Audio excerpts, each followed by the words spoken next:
Bonjour à tous, le pape qui souhaite une bonne semaine sainte place Saint-Pierre, le recadrage du dicaster pour le clergé sur les offrandes de messe et l'installation du nouvel archevêque de Nouméa. C'est aujourd'hui dans SIC la sélection de l'Info catholique. 20 000 fidèles étaient rassemblés place Saint-Pierre dimanche pour la messe des rameaux et de la Passion du Seigneur qui marque l'entrée dans la Semaine Sainte. Elle a débuté par une procession sur la place pour commémorer l'entrée de Jésus à Jérusalem quelques jours avant sa crucifixion. En l'absence du pape, toujours en convalescence, c'est le cardinal Leonardo Sandri qui a présidé la célébration et lu l'homélie préparée par François sur le récit de la Passion. Prenant l'exemple des souffrances de Jésus chargé de sa croix, le Saint-Père a appelé les catholiques à voir Dieu sur les visages déchirés par la guerre et la misère. Et à Karakoche, ville du nord de l'Irak où les chrétiens représentent 90% de la population, une procession a réuni de nombreux fidèles dimanche matin, comme on peut le voir sur ces images. Buona Domenica delle Palme, buona Settimana Santa.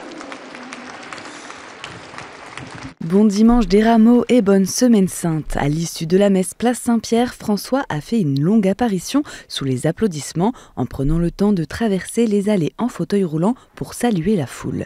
Signe de l'amélioration de son état de santé, le pape ne portait pas ses canules nasales d'oxygénothérapie, contrairement à ses précédentes apparitions publiques depuis sa sortie de l'hôpital.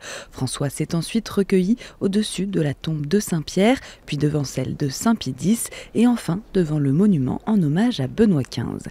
La veille déjà, il avait fait une sortie inattendue en se rendant à la basilique Sainte-Marie Majeure pour prier devant l'icône de la Vierge Salus Populi Romani.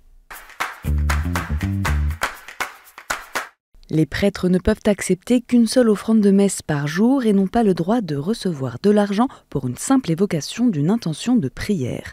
À travers un décret publié ce dimanche 13 avril, le dicaster pour le clergé veut mettre fin aux abus concernant les offrandes de messe. L'occasion de rappeler que la célébration des sacrements est toujours gratuite et que les plus nécessiteux ne peuvent être privés de l'aide des sacrements à cause de leur pauvreté. Si un prêtre peut recevoir l'offrande d'un fidèle pour célébrer la messe à une intention particulière, cela ne doit jamais entraîner une forme de commerce de choses sacrées, comme le rappelle l'introduction du document. Le dicaster rappelle également l'obligation d'inscrire dans un registre le nombre de messes célébrées, les intentions, les offrandes et les célébrations effectives. Ces registres font d'ailleurs l'objet d'un contrôle annuel. Un recadrage sur une pratique habituelle dans l'Église où les offrandes de messe représentent une part importante des ressources et une façon de rémunérer les prêtres. Dimanche matin, deux missiles russes ont frappé le centre-ville de Soumy, situé au nord-est de l'Ukraine, à un peu plus d'une trentaine de kilomètres de la frontière russe. Au moment des frappes, de nombreuses personnes se trouvaient dans les rues, notamment pour célébrer le dimanche des rameaux, selon les autorités ukrainiennes. Le bombardement a fait au moins 34 morts et plus d'une centaine de blessés. Réagissant à cette attaque, Monseigneur Shevchuk, archevêque de Kiev et primat de l'Église gréco-catholique d'Ukraine, a qualifié cette tragédie de nouveau crime contre l'humanité.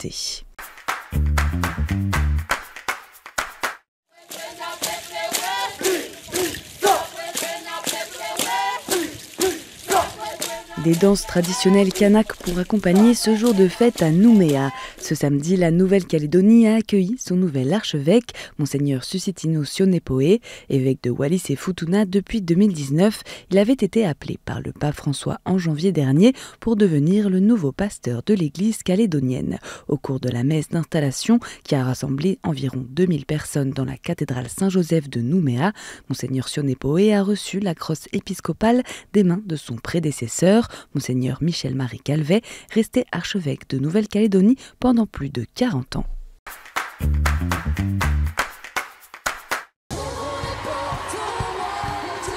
Le FRAT 2025 s'est officiellement ouvert ce dimanche à Lourdes avec la messe des rameaux suivie en soirée d'une grande procession mariale au flambeau.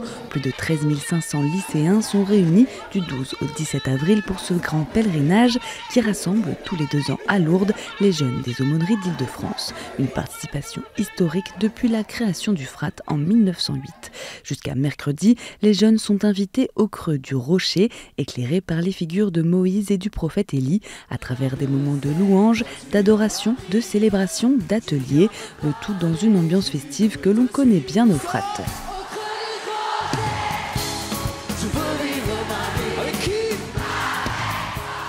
Parmi les temps forts de cet événement, une veillée de louange et d'adoration ce mardi soir, retransmise en direct de la basilique Saint-Pidis sur KTO à 21h30.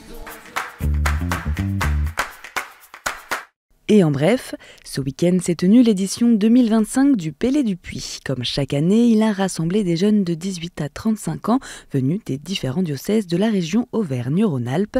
Dimanche matin, les participants se sont mis en marche vers le Puy-en-Velay et sont entrés en procession dans la cathédrale Notre-Dame à leur arrivée pour y vivre la messe des rameaux. Antoni Gaudí a été reconnu vénérable par le Vatican ce lundi. Architecte espagnol, il est mondialement connu pour avoir été à l'origine de la Sagrada Familia à Barcelone. Les vertus héroïques de celui que l'on surnomme l'architecte de Dieu ont été reconnues par le dicaster des causes des saints et approuvées par le pape François, une première étape vers sa béatification.